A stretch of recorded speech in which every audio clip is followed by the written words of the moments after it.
No Ghana for Michecha Muina. Aye, Nana Addo, Nana Ban, aye, Sekyere Youth District Hospital, and ye asem kuma kra. Ama project na completed, and after some commission project no. Ama kwa. Na project ni aban started project MPP aban under John Ejekum Kufuor. Ana ofi so call no. 8 years NDC for aban by omo sanka project ama project da hosama na abandoned. Na former president John Dramani Mahama catch Sekyere Youth say MPP for na abandoned project no. Ama na abeda hosama ne sending crofobia amam kotwitwa bush infoni the brand crofon say am share project no ma abandon no. No say ekoso project no ekoso nema ekoso so site on crofo adwuma was site honom ama sesia MPP ene na ban ewie project here ma commissioner efekwa tira no assembly ne ko tie nsem wantwe mu mbra madam ase.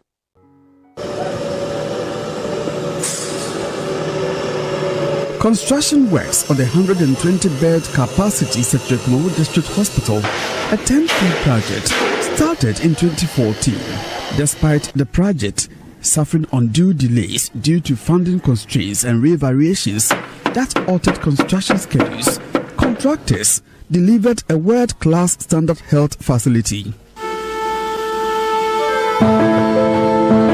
NMS Infrastructure Limited was involved in the design, construction and equipping of the new hospital, which will serve Asante Mampong, Nsuta, Biposo, Kwamai and its environs, as well as the Afram Place, Kumawu and Efiduasi areas. Deputy Director of Health Services in charge of administration, Ashanti, Micah Asaribediako, announced all departments at the old polyclinic will be transferred to the new facility at the end of next month. Tomorrow, the hospital administration, the maternity wing of the polyclinic, they are moving in to start operations.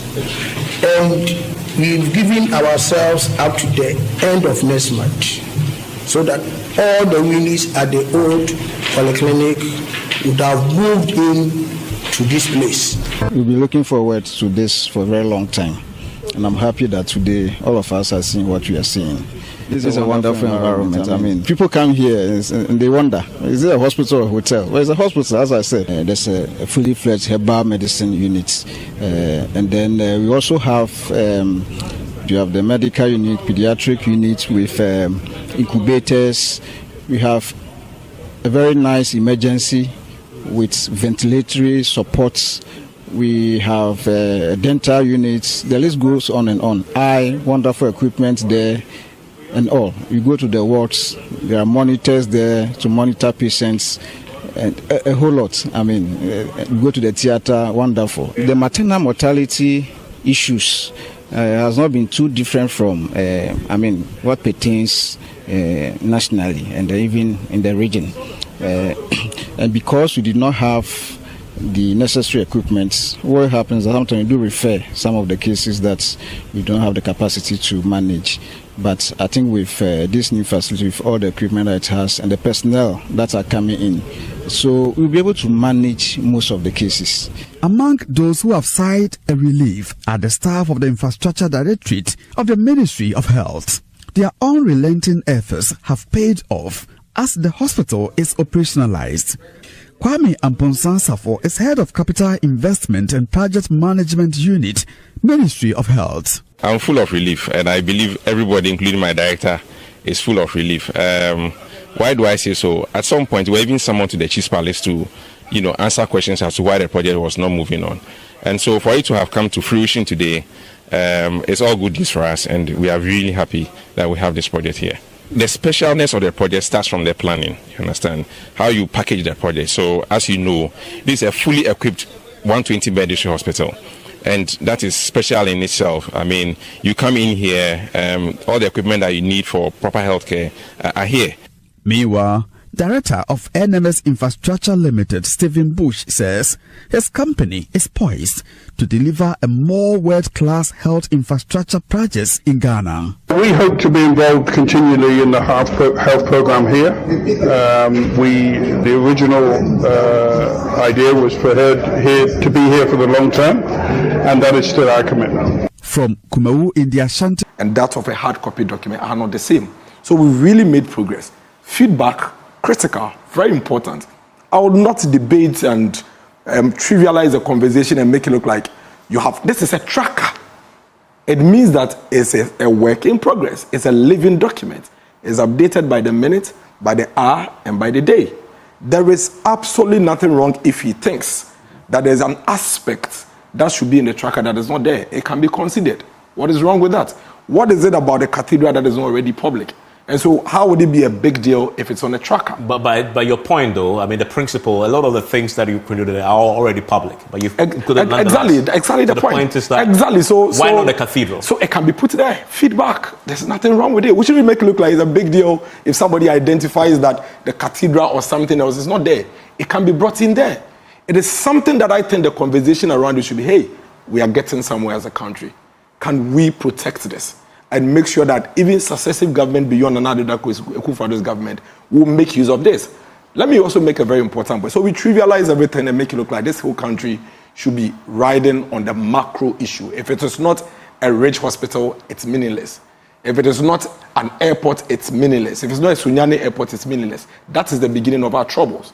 So that community beyond Krabwa Kota, whose survival and everything they need is on a borehole, and the government of Ghana has utilized its funds to put up that borehole, that community also equally deserves the right to know what the government of Ghana has done for them.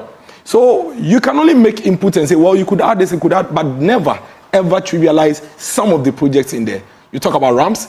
Do you know how much a ramp on a 1 kilometer road costs?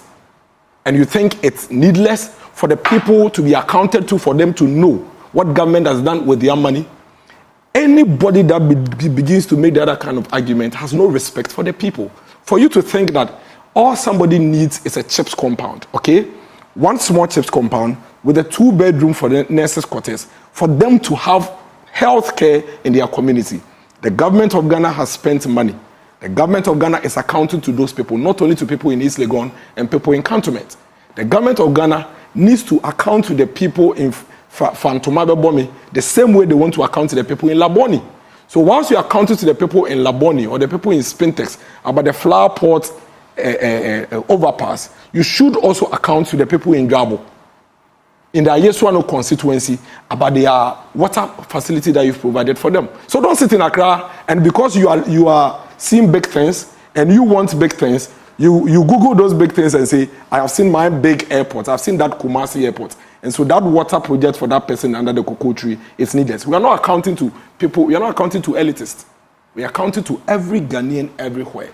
And every single investment that has been made on the people, on behalf of the people of Ghana, deserves to be accounted for. But like I said, when you follow the launch events, you'd realize that the government was very clear that this is a living document. It even has a cutoff date as of June 2023. Even that one, there are gaps. As I speak to you now, there is a lot of work ongoing to still continuously update it. And that should tell you that government focus is not on politics. Government focus is on governance. Otherwise, government would not leave out. So projects. That's your verdict. This is a governance tool, yeah, not a political tool. But that's not my verdict. That's exactly what it is. Okay. And let me also make that very important point.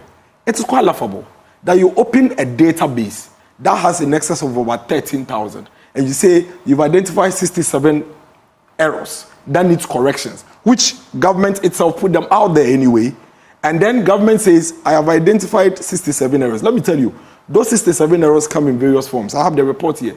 Some of them, it's correction of the project title. Mm-hmm. Some of them are corrections of the locations. For example, Ministry of Communication executes a project in Edukrom. Edukrom, as of 2018, was part of a Kiapem North. And so Ministry of Communication, for whatever reason, in inputting the data, makes Edukrom part of a Kiapem North. So somebody who lives in a Kiapem North really will say, this project is not in a Kiapem North. And the person will quickly take a screenshot and make a fuss about it, which is true. He is right. All that is required is for the system to be updated for Edu Chrome to reflect Okre District Assembly. But there are fundamental questions that raises, so I want to circle back to what I highlighted, one of them.